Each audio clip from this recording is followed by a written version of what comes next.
Մենք անմիջապես հրապարակելու ենք 44 օրյա պատերազմի հարցերի վերաբերյալ ազգային ժողովի հանձնաժողովի զեկույցը։ Հասարակությունը Հայաստանում իրավունք ունի իմանալ ճշմարտությունը։ Մենք պարտավոր ենք արժանապատվորեն գնահատել մեր հերոսների սխրանքը եւ աջակցել նրանց ընտանիքներին։ Նրանք իրավունք ունեն բոլորը իմանալու հարցերի պատասխաններ։ Սիրելի արցախցիներ, արցախցիները ենթարկվել են ցավոք սրտի էթնիկ զտումների։ Նրանք մեր հայրենակիցներն են, նրանց մեջ մեր արյունն է, իմ արյունն է նրանց մեջ։ Մենք ամեն օր ապրում ենք նրանց հետ միասին մեր երկրում։ Մեր երեխաները նրանց երեխաների հետ գնում են մանկապարտեզ, ապրում են միասին, աշխատում ենք միասին։ Մենք մի ժողովուրդ ենք, մենք մեկ ամբողջություն ենք։ Արցախցիների իրավունքների լիարժեք պաշտպանություն է ապահովելու Հայաստանի Հանրապետությունում, ատելությունից զերծ, հարգանքի պայմաններում, արժանապատիվ։ Մենք առաջ ենք տանելու արցախցիների արժանապատիվ եւ անվտանգ վերադարձի իրավունքը մեր դարավոր հայրենիք Արցախ։ Եվ Արցախը իմ ինքնության անբաժան մասն է, ինչպես եւ մեր բոլորի հայկական ինքնության անբաժան մասը։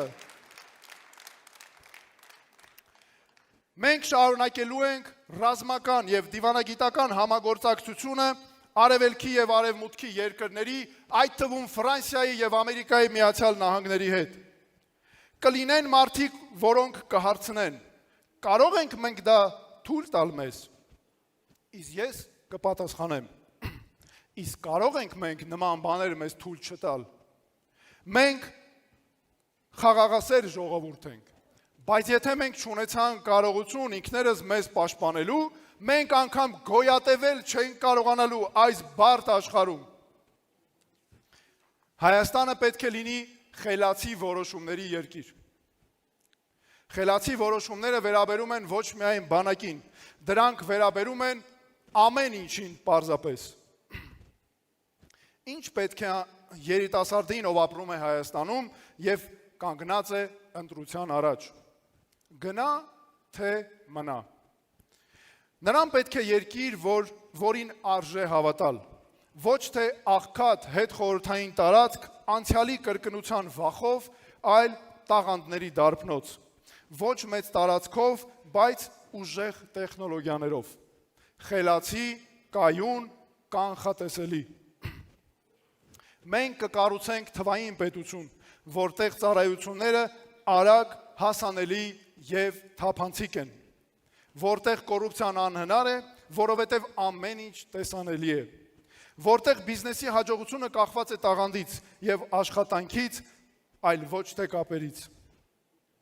Սփյուռքի հետ միասին մենք մեզանով որդքի կկանգնացնենք երկիրը, ժամանակակից տեխնոլոգիաներով, արհեստական բանականության վերջին նվաճումներով, դառնալով Հարավային Կովկասի ուղեղային կենտրոնը, ինչպես դա հիմա անում են մեր հայրենակիցներ Նուբար Աֆեյանը եւ մեր մյուս հայրենակիցները։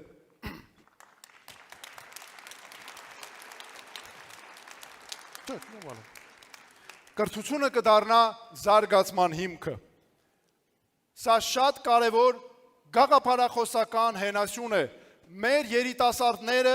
պետք է հստակ իմանան, որ իրենցից է կախված իրենց ապագան, որ արդար պայմաններ են, որ եթե աշխատում ես, ջանք ես գործադրում, հասնելու ես առավելագույն արդյունքի մեր երկրում, որ կրթությունը լինելու է կանխատեսելի եւ երիտասարդը կարողանալու է ունենալու է հնարավորություն ինքն իրեն կերտելու։ Շնորհակալություն։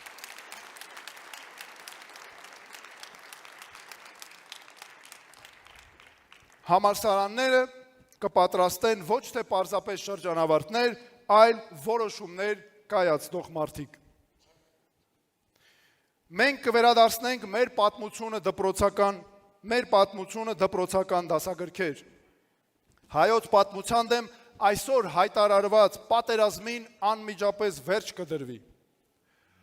Հայոց եկեղեցու դեմ պատերազմը անմիջապես կդադարեցվի եւ պետությունը կդադարի միջամտել եկեղեցու ներքին գործերին։ Հայաստանը պետք է լինի երկիր, որտեղ եկեղեցականները կարիք չունեն զբաղվելու քաղաքականությամբ, իսկ պետությունը չի միջամտում եկեղեցու ներքին գործերին։ Սփյուռք։ Հայաստանը տեր է ամբողջ աշխարհի հայերին։ Սա մեր գաղափարախոսական գլխավոր հերասյուներից է։ Մենք ուժեղ ենք իրարով աշխարհում։ Մի հատ հələ տեսեք, մենք աշխարհի որ մի պետություն գնում ենք, միանգամից սկսում ենք փնտրել մեր հայրենակիցներին։ Նրանք ամենուր են պարզապես, տարբեր երկրներում, բիզնեսի մեջ, համալսարաններում, կրթության համակարգում, ամենատարբեր բնակավարներում։ Մենք պետք է այս ամենը օգտագործենք նաև հանուն մեր ժողովրդի զարգացման համար, մեր հայրենասեր հայրենակիցների շնորհիվ։ Ես ընդհանրապես սա պատկերացնում եմ հատկապես նրանով, որ Հայաստանը պետք է իսկապես տեր լինի մեր բոլոր հայրենակիցներին աշխարհում։ Երբ հայը գալիս է Հայաստան, հենց այդպես օդանավակայանից կարմիր գորգով պետք է դիմավորենք նրան, որովհետև նա զգա, որ իր տուն է եկել։ Սրանք կարևոր գաղափարախոսական հենասյուներ են։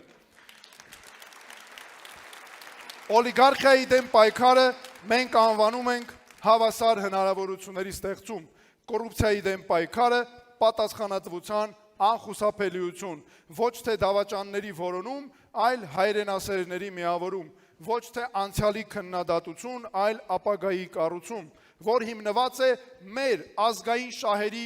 առաջնահերթության վրա։ Ուզում եմ հատուկ անդրադառնալ մեր սիրելի Երևան քաղաքին։ Երևանը մեր քաղաքն է։ Ոչ թե զբոսաշրջային պարզապես ցուցափեղկ, ոչ թե խաղահրապարակ կառուցապատողների համար եւ ոչ թե հողի սպեկուլյացիայի առարկա։ Երևանն այն վայրն է, որտեղ ապրում են մեր ընտանիքները, մեծանում են մեր երեխաները, աշխատում են մեր մարդիկ։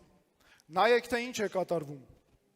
Կառուցապատողները հողատարածքներ են ստանում, բայց շուրջը չկան դպրոցներ, պոլիկլինիկաներ, այգիներ, նոր թաղամասեր են կառուցվում առանց ճանապարհների, առանց ենթակառուցվածքների։ Տրանսպորտը խցանումների մեջ է, որովհետև քաղաքը տասնամյակներ շարունակ զարգացել է առանց հստակ ծրագրի, քանի որ հիմքում դրել են կառուցողների եւ կառուցապատողների, այլ ոչ թե բնակիչների շահերը։